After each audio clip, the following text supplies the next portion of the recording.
মধ্যে প্রথম হচ্ছে আল্লাহকে এক ওয়াহদাহু লা শারীক মানা, মুহাম্মদ সাল্লাল্লাহু আলাইহি সাল্লামকে আল্লাহর বান্দা এবং আল্লাহর নবী মানা। জোরে বলেন সুবহানাল্লাহ। মিশকাত শরীফের মধ্যে হাদিস, সেহায়ে সিত্তার মধ্যে হাদিসটি লিপিবদ্ধ। আল্লাহর হাবিব বলছেন, মান ক্বালা লা ইলাহা ইল্লাল্লাহ দাখালাল জান্নাহ, যেই ব্যক্তি লা ইলাহা ইল্লাল্লাহ পাঠ করে নিল আল্লাহ পাক তাকে জান্নাতে ভরবেন।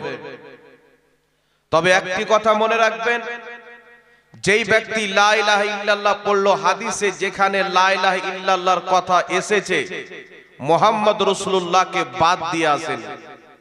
এই জন্য হাদিস পড়তে হলে, হাদিস বুঝতে হলে মুহাদ্দিসদেরকে বুঝতে হবে। মুহাদ্দিস যেইভাবে ব্যাখ্যা করেছেন সেই ব্যাখ্যা মোতাবিক যদি হাদিসকে বুঝেন তাহলে আপনি পাবেন হেদায়েত।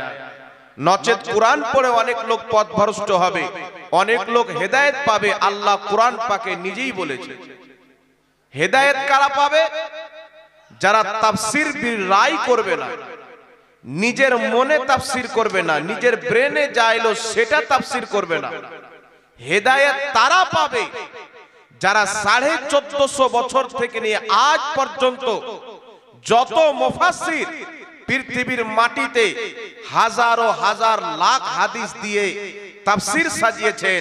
যেমন ইমাম জালালউদ্দিন সিউতি তাফসিরে দুররে মানসুর লিখেছেন, ইমাম সিউতি তাফসিরে জালালাইন লিখেছেন, ইমাম বাগাবী তাফসিরে বাগাবী লিখেছেন, ইমাম মাতুরিদি তাফসিরে মাতুরিদি লিখেছেন, ইমাম বাইদাবী তাফসিরে বাইদাবী লিখেছেন, ইমাম তাবারি তাফসিরে তাবারি লিখেছেন, ইমাম কুরতুবী তাফসিরে কুরতুবী লিখেছেন। যত মুফাসসির হাদিসের মাধ্যম দিয়ে, আল্লাহর নবীর সুন্নাত দিয়ে, হাদিস দিয়ে কোরআন পাকের তাফসীর করেছেন, তিনাদের লেখা তাফসীর পড়ে যারা কোরআনুল কারীমকে বুঝবে তারা হেদায়েত পাবে, আর যারা নিজের মন গড়া তাফসীর করবে তারাই পথভ্রষ্ট হবে। এই জন্য আপনাকে বলতে চাই, শুধু মৌলবীর বক্তব্য শুনে মানুষ পথভ্রষ্ট হবে না, কোরআন পড়েও পথভ্রষ্ট হবে। এই জন্য আপনাকে আগে জানতে হবে। মানুষ কিছু মনে করে যে মৌলবী বক্তব্য দিচ্ছে, কোরআন হাদিসেরই তো কথা বলছে, সেও তো কোরআন পড়ছে, তার কেন বক্তব্য শুনবো না? আমাদের আহলে সুন্নাত ওয়াল জামাতের আলিমগণ বয়ান করেন যে আহলে সুন্নাত সুন্নি জামাত ব্যতীত যারা রাসূল পাককে মানার দাবি করে কিন্তু রাসূল পাকের সম্মান করে না, মানার মতো মানে না। দাবি আলাদা জিনিস, তার প্রুফ আলাদা জিনিস। যারা আহলে বাইতের নাম পর্যন্ত জবান দিয়ে উচ্চারণ করে না, যারা ইয়াজিদের গুণগান করে, ইয়াজিদকে সঠিক প্রমাণ করতে চায়, যারা রাসূলুল্লাহর সাহাবার পর্যন্ত বদনাম করে, যারা আল্লাহর নবীর বিভিন্ন ভাষা দ্বারা তাওহীন করে, এই রকম 72 ফিরকার ওয়াজ মুসলমানদের জন্য শোনা হচ্ছে হারাম।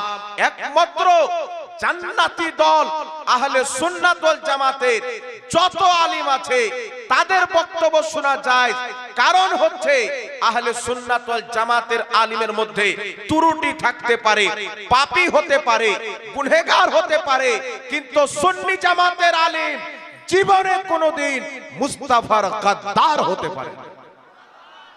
আজ পর্যন্ত কেউ প্রমাণ দিতে পারেননি, কিয়ামতের সকাল পর্যন্ত পারবে না। ইউটিউবে চলে যান, ফেসবুকে চলে যান, আহলে সুন্নাত ওয়াল জামাতের আলিম উনাদের অসংখ্য বক্তব্য পাবেন, অসংখ্য তিনাদের তাকরীর পাবেন ইউটিউব ফেসবুকের মাধ্যমে। কিন্তু যত তাকরীর দেখবেন যেইভাবে আহলে সুন্নাত ওয়াল জামাত রাসূলের শান মান বয়ান করে পৃথিবীর কোনো আলিম করতে পারে না। যেইভাবে আহলে সুন্নাত ওয়াল জামাত আউলিয়ায়ে কেরামের শান বয়ান করে 72 জাহান্নামী ফিরকার জবানে শুনতে পাবেন না। যেইভাবে আহলে সুন্নাত ওয়াল জামাত আহলে বাইতে মুস্তাফার গুণগান করে 72 জাহান্নামী ফিরকার পাবেন না। কারণ তারা শুধু আল্লাহ আল্লাহ করেছে তো নবীর বেয়াদবি করেছে, নবীর নাম নিয়েছে তো সাহাবার বেয়াদবি করেছে। কিন্তু আলহামদুলিল্লাহ এই জমিনের মাটিতে একমাত্র সুন্নি জামাত যাদের কলিজার মধ্যে খোদারও আদব আছে, রাসূলেরও আদব আছে, সাহাবারও মোহাব্বত আছে, আহলে বাইতেরও মোহাব্বত আছে, আউলিয়ায়ে কেরামেরও মোহাব্বত আছে।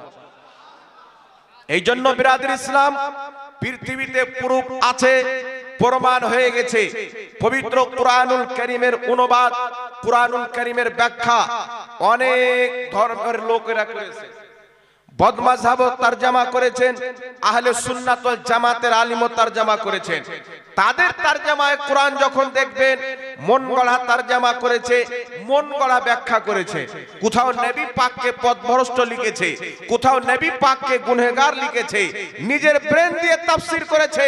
কিন্তু আজ পর্যন্ত আহলে সুন্নাত ওয়াল জামাতের ইমাম আহমদ রাজা করা তরজমা কানজুল ঈমানের মধ্যে কেউ কোনো ত্রুটি দেখাতে পারেনি, কিয়ামতের সকাল পর্যন্ত পারবে না। কারণ ইমাম আহমদ রাজা তাফসীর এবং তরজমা নিজের ব্রেনে করেনি, মুফাসসিরদের তাফসীরের কিতাব থেকে করেছে।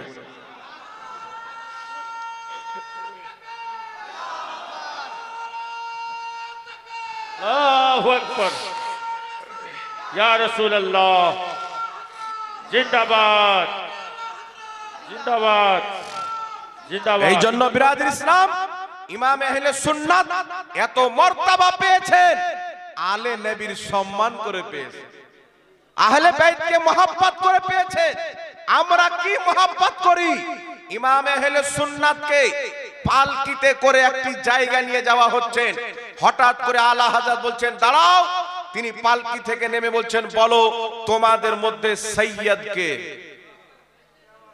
আমরা নাম শোনার পরও চিনতে পারি না। ডুপ্লিকেট ব্যক্তি যদি নিজেকে সৈয়দ বলে আমরা তাকে মেনে নিই, কিন্তু ইমাম আহলে সুন্নাত নামে সৈয়দকে চিনতেন না, তিনার খুশবুতে চিনে যেতেন, খুশবুতে চিনে যেতেন। তিনি বলছেন আপনি কে সৈয়দ আছেন? বলছেন না। ইমাম আহলে সুন্নাত আলা হযরত বলছেন বলেন আপনাদের মধ্যে কে সৈয়দ আছেন? একজন আগে বেড়ে বলছেন হুজুর আমি হচ্ছি সৈয়দ, আমার অর্থ না থাকার কারণে কাজ করতে এসেছি, আপনাকে পালকিতে করে নিয়ে যাব, কিছু টাকা পাবো, তাতে সংসার চালাবো। ইমাম আহলে সুন্নাত বলছেন আপনি পালকিতে চাপেন আর পালকি কাঁধাতে আহমদ রাজা নেবেন। আপনি আমার কাঁধাতে চাপবেন যেন কিয়ামতের ময়দানে আমার নবী এই কথা না বলেন আহমদ রাজা তুমি আমার আওলাদের কাঁধে চেপে সওয়ার হয়েছো, তোমাকে কাঁধে নিয়ে আমি কিয়ামতে বলবো ইয়া রাসূলুল্লাহ আপনার আওলাদকে আহমদ রাজা নিজের কাঁধে করে পার করেছেন। সুবহানাল্লাহ। উনি মুহাব্বত করেছেন, তার জন্য আল্লাহ তিনার মাকামকে উঁচু করে দিয়েছেন। এই জন্য পৃথিবীর মুসলমান আপনাকে বলতে চাই সর্বপ্রথম মনে রাখবেন ঈমান আলাদা জিনিস, আমল হচ্ছে আলাদা জিনিস। ঈমান বাঁচিয়ে রাখতে হবে, তারপরে আমল করতে হবে। ঈমান যদি না থাকে আমল করে কোনো কাজে লাগবে, ঈমান যদি না থাকে আমল করে কোনো কাজে লাগবে না। সর্বপ্রথম হচ্ছে ঈমান। আল্লাহর নবী সাল্লাল্লাহু আলাইহি ওয়াসাল্লাম একদিন মালে গনিমত বন্টন করছেন। যারা বদরি সাহাবী বদরের যুদ্ধে উপস্থিত ছিলেন তিনাদেরকে নবী আমার দুই হিস্সা দিচ্ছেন। যিনারা বদরি সাহাবী নয় তিনাদেরকে আল্লাহর নবী এক হিস্সা দিচ্ছেন। একজন ব্যক্তি বলছেন ইয়া রাসূলুল্লাহ ইত্তাকিল্লাহ, হে আল্লাহর নবী আপনি ভয় করেন। মানে বদরি সাহাবীকে দিচ্ছেন দুই হিস্সা, আর যিনারা বদরি সাহাবী নয় তিনাদেরকে দিচ্ছেন এক হিস্সা। তো একজন ব্যক্তি বলছেন ইয়া রাসূলুল্লাহ ইত্তাকিল্লাহ, হে আল্লাহর রাসূল আল্লাহকে ভয় করেন, ইনসাফ করেন। রাসূলুল্লাহর চেহারাটা যেন লাল হয়ে গেল। আল্লাহর নবী বলছেন বেয়াকুব আমি যদি ইনসাফ না করি তো কে ইনসাফ করবে? হযরত ওমর ফারুক তলোয়ার বের করলেন, বলছেন ইয়া রাসূলুল্লাহ আপনাকে ইনসাফের কথা বলে আপনি আমাকে অনুমতি দেন, তার গর্দানকে উড়িয়ে দেব। হযরত ওমর ফারুক যখন এই কথা বললেন ওই ব্যক্তি রাসূলুল্লাহর দিকে পিঠ করে চলে গেল। আল্লাহর নবী যখন যেতে লাগলো রাসূলে পাক বলছেন ওমর তার গর্দান মারার প্রয়োজন নাই, তাকে চিনে নাও, তার নসল কিয়ামত পর্যন্ত থাকবে, নামাজ এত পড়বে তার নামাজের সামনে তুমি নিজের নামাজকে হালকা মনে করবে, রোজা এত রাখবে তার রোজার সামনে তুমি নিজের রোজাকে হালকা মনে করবে। কোরআন তো পড়বে কিন্তু তাদের হলক থেকে কোরআন নিচে নামবে না। তারা দিন থেকে এমন ভাবে বেরিয়ে যাবে যেমন তীর কামান থেকে বেরিয়ে যায়। রাসূল করিম সাল্লাল্লাহু আলাইহি সাল্লাম যেই ব্যক্তির ব্যাপারে বললেন, ওই ব্যক্তি রাসূলকে ইয়া রাসূলুল্লাহ বলেছিল। আল্লাহর রাসূল বলেছিল নামাজ নবীর পিছনে পড়তো, হজ নবীর সাথে করত, যুদ্ধের ময়দানে নবীর সাথে ছিল। মুহাদ্দিসিনে কিরাম লিখেছেন এক রাত্রে 300 রাকাত নফলি ইবাদত করত।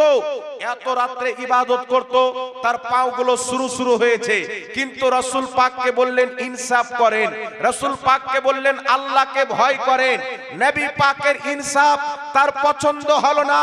আল্লাহর নবী বললেন দিন থেকে এমন ভাবে বেরিয়ে যাবে যেমন তীর কামান থেকে বেরিয়ে যায়। যদি নামাজের নামে ঈমান থাকতো, নামাজ দেখে কাউকে জান্নাতি মনে করা হতো তাহলে সেই ব্যক্তি জান্নাতি হতো।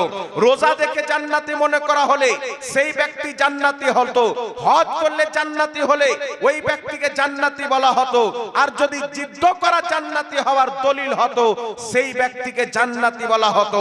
কিন্তু রাসূল পাক বললেন তারা দিন থেকে বেরিয়ে যাবে, অর্থাৎ জাহান্নামী হবে, ঈমানদার হবে না। কারণটা কি? নামাজ তো ছিল, রাসূল পাকের পিছনে নামাজ পড়তো, রোজা তো ছিল, হজ তো ছিল, যাকাত তো ছিল, কিন্তু অন্তরে মুহাম্মদ রাসূলুল্লাহর আদব ছিল না। নবী বললেন ইসলাম থেকে বেরিয়ে যাবে, তো বোঝা গেল ঈমান হচ্ছে মুহাম্মদ রাসূলুল্লাহর আদবের নাম, ঈমান নবীর আদবের নাম। তাই আল্লাহ তাবারাক ওয়া তাআলা নিজের পবিত্র কোরআনুল কারীমের মধ্যে আকীদা বয়ান করে দিয়েছেন, শরীয়ত বয়ান করে দিয়েছেন, ঈমান বয়ান করে দিয়েছেন, কুফর বয়ান করে দিয়েছেন, নেফাক বয়ান করে দিয়েছেন। প্রত্যেকটা জিনিস আল্লাহ পাক উজ্জ্বল ভাবে বয়ান করে দিয়েছেন। ইবলিসের নামাজ ছিল, ইবাদত ছিল, 6 কোটি বছরের সাজদা ছিল, কিন্তু সেই ব্যক্তি আদমকে সাজদা করলো না, আদমের সম্মান করলো না। জান্নাতে ছিল, আল্লাহ পাক বের করে ফেলে দিলেন, তার নামাজ বরবাদ হয়ে গেল। কি জন্য বরবাদ হলো? আদমের সম্মান করলো না। তাই এখন আপনাকে বলতে চাই, যদি ইবলিস 6 কোটি বছর সাজদা করার পর, 1000 বছর ফেরেশতাকে পড়ানোর পর, আরশের তাওয়াফ করার পর, জান্নাতে থাকার পর যদি আদমের সম্মান না করে, কাফির হয়ে যায়, শয়তান হয়ে যায়। আজ যদি কোনো ব্যক্তি 5 ওয়াক্তের নামাজ পড়ার পর মুস্তাফার আদব না করে, শয়তান তো হতে পারে, মুসলমান হতে পারে। এইজন্য জানতে হবে মুসলমান, ঈমান হচ্ছে রাসূলের মহব্বতের নাম। কেমন আপনি মহব্বত করবেন? সাহাবায়ে কেরাম রাসূল পাককে কেমন মহব্বত করতেন পড়তে আপনাকে হবে। আল্লাহর কোরআন পড়তে হবে। এই একই কোরআন যখন সাহাবায়ে কেরাম নবী পাককে মহব্বত করেছেন, আল্লাহ বলছেন তোমাদের প্রতি আমি আল্লাহ রাজি, আল্লাহর প্রতি তোমরাও রাজি। আর যখন কেউ রাসূলুল্লাহর বেয়াদবি করেছেন, আল্লাহ বলছে লা তাতাজিরু কাদ কাফারতুম বাদা ঈমানিকুম, তুমি ঈমান আনার পর আমার নবীর বেয়াদবি করেছো, তুমি কাফির হয়ে গেছো। রাসূলকে মহব্বত করেছেন, খোদা রাজি হয়ে গেছেন, রাসূলের অপমাননা করেছেন, ব্যক্তিকে আল্লাহ কাফির বলে দিয়েছেন। এজন্য মুসলমান, আল্লাহর নবী সাল্লাল্লাহু আলাইহি সাল্লামের মহব্বতের নাম হচ্ছে ঈমান। একটু জোরে হবে না সুবহানাল্লাহ? ঈমান কাকে বলে? লা ইলাহা ইল্লাল্লাহ পড়লে জান্নাতে চলে গেল। মান ক্বালা লা ইলাহা ইল্লাল্লাহ দাখালাল জান্নাহ। যেই ব্যক্তি লা ইলাহা ইল্লাল্লাহ পড়ে নিল, জান্নাতের মধ্যে তাকে দাখিল করা হবে, জান্নাতে ঢুকে যাবে। যেই ব্যক্তি মৃত্যুর পূর্বে লা ইলাহা ইল্লাল্লাহ পড়ে নেবে, সেই ব্যক্তি জান্নাতে চলে যাবে। তো লা ইলাহা ইল্লাল্লাহ কেমন করে পড়লে জান্নাতে যাবে এটা জানার বিষয় আছে। যদি জাহির হাদিসকে দেখেন তাহলে লা ইলাহা ইল্লাল্লাহ পড়ে নিল, জান্নাতে চলে গেল। কিন্তু ইমাম ফখরুদ্দিন রাজি রাহমাতুল্লাহ আলাইহি তাফসিরে কবিরের মধ্যে লিখতেছেন, যদি কোনো ব্যক্তি কোটি কোটি বার লা ইলাহা ইল্লাল্লাহ বলে, মায়ের পেট থেকে জন্ম নেওয়ার পর যখন বলতে শিখবে, আরম্ভ করবে লা ইলাহা ইল্লাল্লাহ, লা ইলাহা ইল্লাল্লাহ, মরা পর্যন্ত যদি লা ইলাহা ইল্লাল্লাহ বলে, মুসলমান হবে না যতক্ষণ পর্যন্ত না একবারও মুহাম্মদ রাসূলুল্লাহ বলে, মুসলমান হবে না। তো লা ইলাহা ইল্লাল্লাহ পড়লে জান্নাতে চলে যাবে, হাদিসের অর্থ কি? এখন আল্লাহর কোরআন খুলেন, পবিত্র কোরআনুল কারীমের মধ্যে একটি সূরা রয়েছে কুল হুয়াল্লাহু আহাদ, সূরাতুল ইখলাস। সবাই আপনাদের মুখস্থ আছে। এই কোরআনুল কারীমের মধ্যে আল্লাহ পাক বলছেন কুল হুয়াল্লাহু আহাদ, হে নবী তুমি বলো আল্লাহ এক, তুমি বলো আল্লাহ এক। আল্লাহ তাবারাক ওয়া তাআলা যদি চাইতেন ডাইরেক্ট বলতে পারতেন আনা আহাদ, আমি এক, পারতেন কি পারতেন না? ইয়া আইয়ুহান নাস, এই ব্যক্তিগণ মানুষগণ শুনো, আনা আহাদ, আমি আল্লাহ এক, আল্লাহ বলতে পারতেন। কিন্তু আল্লাহ তাবারাক ওয়া তাআলা বলছেন কুল হুয়াল্লাহু আহাদ, নবী তুমি বলো ওই আল্লাহ এক। তাহলে লা ইলাহা ইল্লাল্লাহ মানতে হবে, কিন্তু নবী মুস্তাফার জবানে শুনে মানতে হবে। যেই ব্যক্তি রাসূলের রিসালাতকে বিশ্বাস করে, নবীর নবুয়তের প্রতি ঈমান এনে, অর্থাৎ প্রথমে মুহাম্মদ রাসূলুল্লাহকে মেনে লা ইলাহা ইল্লাল্লাহ পড়বে, সেই ব্যক্তি জান্নাতে চলে যাবে। যে মুহাম্মদ রাসূলুল্লাহকে বাদ দিয়ে পড়বে, যতই লা ইলাহা ইল্লাল্লাহ পড়ুক জাহান্নাম চলে যাবে। এই জন্য বিরাদর ইসলাম রাসূলুল্লাহ সাল্লাল্লাহু আলাইহি সাল্লামকে মানতে, আল্লাহর নবীকে মহব্বত করতে হবে। তবে আপনাকে বলতে চাই, এই বক্তব্য আপনারা ডেলি শুনেছেন, রাসূল পাককে মহব্বত করতে হবে, মা চাইতে বেশি, বাপ চাইতে বেশি। আমি মাত্র আপনার সামনে কয়েকটি হাদিস পেশ করব, তারপরে মূল জিনিস আপনাকে বলবো যে রাসূল পাককে মহব্বত করলে নামাজ পড়ি না রাসূল পাককে মহব্বত করি, রোজা রাখি না রাসূল পাককে মহব্বত করি, আমার বাড়ির মহিলারা পর্দা করে না রাসূল পাককে মহব্বত করি। রাসূল পাককে মহব্বত করার দাবি তো হচ্ছে, কিন্তু পরিপূর্ণ মহব্বত ইজহার হচ্ছে না। একজন সচ্চা পাক্কা মুসলমান যখন হবে, নবীর সুন্নাত মোতাবেক চলবে, রাসূল পাক যেই হুকুম করেছেন সেটা মেনে চলবে, ওই ব্যক্তি হবে সচ্চা পাক্কা নবীর মহব্বতকারী। সাহাবায়ে কেরাম কেমন মহব্বত করতেন? যুদ্ধের ময়দান যুদ্ধ চলতে আছে, যুদ্ধ যখন শেষ হলো, কমপ্লিট হলো, একজন মহিলা তিনার বেটাকে যুদ্ধের ময়দানে পাঠিয়েছিলেন।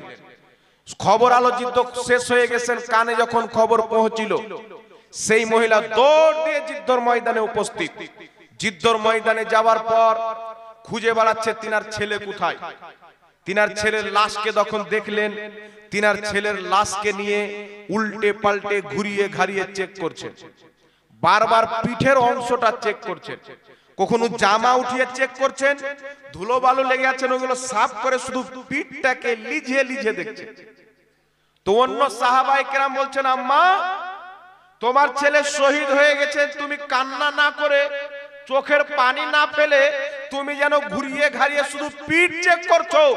তো ওই সাহাবিয়া বলছেন, শুনো, আমি যখন আমার সন্তানকে বাড়ি থেকে পাঠাই, আমি বলেছিলাম বেটা ওই যুদ্ধের ময়দানে আমার আকা মুস্তাফা রয়েছে, তুমি যুদ্ধের ময়দানে যাও, আমার নবীর চতুর সাইডে ঘোরাঘুরি করবে, যদি কোনো কাফির আমার নবীর দিকে তীরের নিশানা করে, তুমি নিজের ছাতিকে পেতে দিবে, তোমার ছাতিতে যেন তীর লাগে, মুস্তাফার দেহে যেন কোনো আঘাত না পড়ে। আর বেটা শুনো, যদি তোমার পিঠে তীর লাগে, আমি মা মনে করব তুমি যুদ্ধ থেকে পালিয়ে আসতেছিলে, তার কারণে তোমার পিঠে তীর লেগেছে। যদি এই রকম হয়, আমি আমার দুধের ঋণ শোধ করব না। এই নসিহত করে বেটাকে পাঠিয়েছি, তাই আমি চেক করলাম, আমার বেটা পিঠে তো তীর খায়নি। আলহামদুলিল্লাহ, আমি খুব খুশি যে আমার সন্তানের পিঠে একটাও তীর লাগেনি। আমার সন্তান প্রত্যেকটা তীর নিজের সিনাতে নিয়ে শহীদ হয়েছেন। জোরে বল সুবহানাল্লাহ। আল্লাহু আকবার, আল্লাহু আকবার, ইয়া রাসূলুল্লাহ জিন্দাবাদ। হে মুসলমান, কেমন মহব্বত করতেন আমার আপনার নবী। এলান করলেন, চলো যুদ্ধের ময়দানে। একজন মহিলা নিজের বাবাকে প্রস্তুত করলেন, নিজের স্বামীকে প্রস্তুত করলেন, নিজের ভাইকে রেডি করলেন, নিজের সন্তানকে রেডি করলেন, চারজন পুরুষকে রেডি করে যুদ্ধের ময়দানে পাঠিয়ে দিলেন।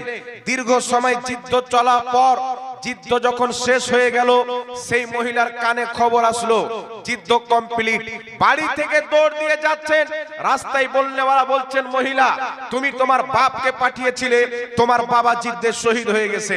তুমি তোমার বাবাকে পাঠিয়েছিলে, তোমার বাবা শহীদ হয়ে গেছেন। তোমার স্বামীকে পাঠিয়েছিলে, তোমার স্বামী শহীদ হয়ে গেছেন। তোমার ছেলেকে পাঠিয়েছিলে, তোমার ছেলে শহীদ হয়ে গেছেন। তোমার ভাইকে পাঠিয়েছিলে, তোমার ভাইও শহীদ হয়ে গেছেন। চারজনকে তুমি পাঠিয়েছিলেন, ওই চারজন আল্লাহ রাসূলের মহব্বতে যুদ্ধের ময়দানে শহীদ হয়ে গেছেন। সেই মহিলা যুদ্ধের ময়দানে বাপের লাশের খোঁজ না নিয়ে, বেটার লাশের খোঁজ না নিয়ে, স্বামীকে খোঁজ না করে, ভাইকে খোঁজ না করে যুদ্ধের ময়দানে সাহাবাকে জিজ্ঞাসা করছেন, এই নবীর সাহাবা একটু বলো আমার নবী মুস্তাফা কোথায়, আমার আকা কোথায়, আমার হাবিবে খোদা কোথায়, আমার নাইবে পরওয়ারদিগার কোথায়। সেই মহিলা খবর পেয়েছেন স্বামী শহীদ হয়ে আছেন, আপনার ভাই শহীদ হয়ে আছেন, সন্তান শহীদ হয়ে আছেন, তারপরে স্বামী বাবা শহীদ হয়ে আছেন। তাদের খোঁজ না নিয়ে চতুর সাইডে দৌড়াদৌড়ি করছেন, আমার নবী মুস্তাফা কোথায়, আমার নবী মুস্তাফা কোথায়।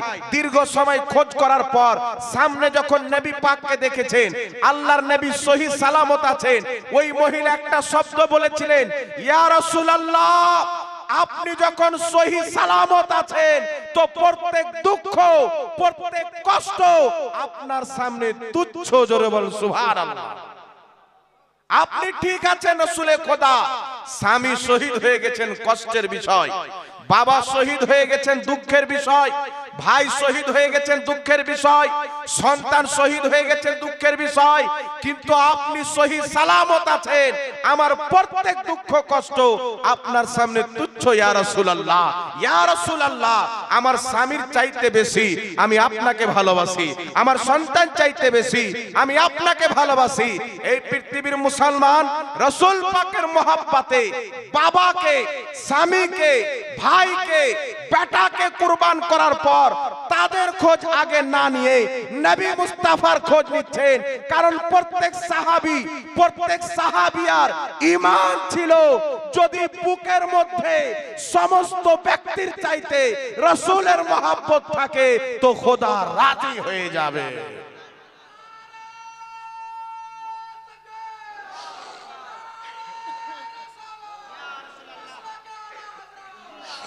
এই জন্য মুসলমান যুদ্ধের ময়দান, হাদিস ইমাম বাইহাকি সংকলন করেছেন, হযরতে আবু উবাইদা বিন জাররাহ তিনার বাপ রাসূলের বিপক্ষে ছিলেন, তাই তিনার বাপকে হত্যা করেছিলেন। আমার নবী বলেননি যে বাবাকে হত্যা করেছো, তোমার পাপ হয়েছে, গুনাহ হয়েছে। রাসূলে পাক বলেছেন তুমি আমার মহব্বতে তোমার বাপকে হত্যা করেছো, আল্লাহ তোমার প্রতি জাহান্নামের আগুন হারাম করে দিয়েছে। কারণ প্রত্যেক সাহাবা জানতেন যে ঈমান কাকে বলে। সাহাবায়ে কেরাম জানতেন, আল্লাহ কোরআন পাকের মধ্যে বলেছেন যদি তোমার বাপ, যদি তোমার ভাই ঈমান আনার পর, নিজেকে মুসলমান বলার পর রাসূলকে বড় ভাইয়ের মতো বলে, রাসূলকে মুর্দা বলে, রাসূলের ওসিলাকে শিরিক বলে, আল্লাহর নবী ইন্তিকালের পর কোনো উপকার করতে পারে না আকীদা রাখে, রাসূল কিয়ামতে শাফাত করতে পারে না ধারণা রাখে, সে যদি তোমার আপন বাপ থাকে, আপন ভাই থাকে, আল্লাহ বলছে লা তাত্তাখিযু আবাআকুম ওয়া ইখওয়ানাকুম আউলিয়া, তোমার আপন বাপ হোক, তোমার আপন ভাই হোক, যদি আল্লাহ রাসূলের বেয়াদব থাকে তার সাথে তোমাদের কোনো আপোষ নাই মুসলমান। কারণ আল্লাহর নবী এলান করে দিয়েছেন, মিশকাত শরীফ কিতাবুল ঈমানের মধ্যে হাদিস, বুখারী শরীফ কিতাবুল ঈমানের মধ্যে হাদিস, মুসলিম শরীফের মধ্যেও হাদিসটি সহিহ সনদে লিপিবদ্ধ, মুত্তাফিকুন আলাই হাদিস। আল্লাহর নবী বলছেন লা ইউমিনু আহাদুকুম হাত্তা আকুনা আহাব্বা ইলাইহি মিন ওয়ালিদিহি ওয়া ওয়ালাদিহি ওয়ান নাসি আজমাইন, অতক্ষণ পর্যন্ত কোন ব্যক্তি ঈমানদার হতে পারে না যতক্ষণ পর্যন্ত নিজের বাপ চাইতে বেশি, নিজের মা চাইতে বেশি, নিজের ছেলে চাইতে বেশি, নিজের মেয়ে চাইতে বেশি, নিজের জান চাইতে বেশি, নিজের সম্পদ চাইতে বেশি, এক কথা আল্লাহর পরে সবচাইতে বেশি যে রাসূলকে না মহব্বত করবে লা ইউমিনু, মুসলমান হবে, ঈমানদার হতে পারে না। এই জন্য আপনাকে বলতে চাই মুসলমান, রাসূল পাকের চুল পরিমাণে বেয়াদবি মানুষকে কাফির বানিয়ে দেয়, মুরতাদ বানিয়ে দেয়। ইমাম কাজী আয়াত রাহমাতুল্লাহ আলাইহি উলামায়ে কেরাম জানেন, তিনার বিশ্ববিখ্যাত কিতাব যাকে শেফা শরীফ বলা হয়, সেই কিতাবের মধ্যে লিখছেন, আরে নবী তো নবী, যদি কোনো ব্যক্তি রাসূলের জুতা মুবারককে জুতুয়া বলে, জুতুয়া, ওই ব্যক্তি কাফির। যদি কোনো ব্যক্তি রাসূল পাকের চুল মুবারককে চুলওয়া বলে, ওই ব্যক্তি কাফির।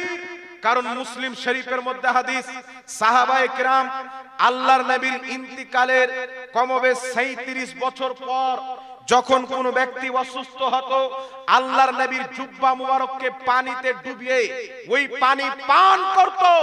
আল্লাহ নবীর জুব্বার ওসিলায় তাদের অসুস্থকে শেফায় পরিবর্তন করে দিত।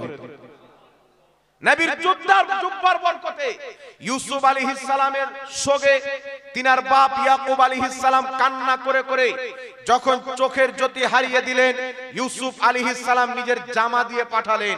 সেই জামা তিনার বাবার চেহারাতে লেকে সরিয়ে নিলেন, তিনার বাপের চোখের জ্যোতি ফিরে চলে আসলো।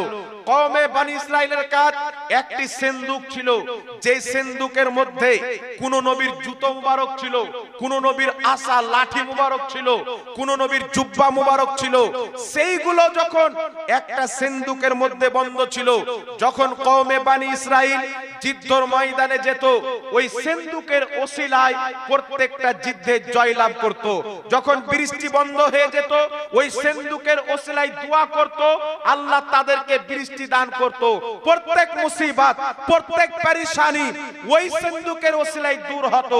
এখন আপনাকে বুঝানোর কথা হচ্ছে, যদি রাসূল পাকের ইন্তিকালের 37 বছর পর আল্লাহর নবীর জুব্বা ওসিলাতে অসুস্থ ব্যক্তি যদি শেফা পেয়ে যায়, যদি নবীগণের ইন্তিকালের 1000 বছর পর তিনাদের জুতো মুবারকের ওসিলায়, লাঠির ওসিলায়, জামা কাপড়ের ওসিলায় আল্লাহ বৃষ্টি দান করে, আল্লাহ যুদ্ধের ময়দানে জয় দান করে, তো যদি নবীগণের জুতোর ওসিলায় এই কামাল থাকে, তো খোদ নবী মুস্তাফার ওসিলার কত পাওয়ার হবে।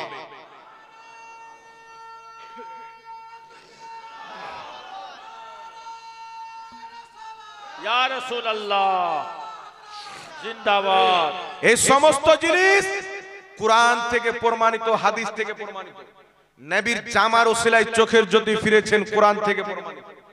যে সিন্দুকের ওসিলায় কওমে বনি ইসরাইল দোয়া চাইতো, সেটা কুরআন থেকে প্রমাণিত। সিন্দুকে কি ছিল?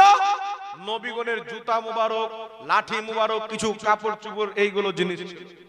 তো আপনাকে বলতে চাই, যদি কোন নবীর জুব্বার ওসিলায় চোখের জ্যোতি ফিরে যায়, নবীর জুতোর ওসিলায় যুদ্ধের ময়দানে ফাতা পেয়ে যায়, জয়লাভ করে, যদি নবীগণের জুব্বা, পাগড়ি, জুতো, লাঠির বরকতে যদি কোনো কওম বৃষ্টি পেয়ে যায়, এখন আপনাকে বলতে চাই, যেই নবী মুস্তাফা নিজের রওজাতুল জান্নাহ, জান্নাতের বাগান মদিনা শরীফে শুয়ে আছেন, সেই নবীর ওসিলাতে যদি কোন ব্যক্তি দোয়া করে, যদি তিনার জুতোর ওসিলায় কাম হয়ে যায়, মুস্তাফার ওসিলা নিলে খোদা রাজি হয়ে যাবে।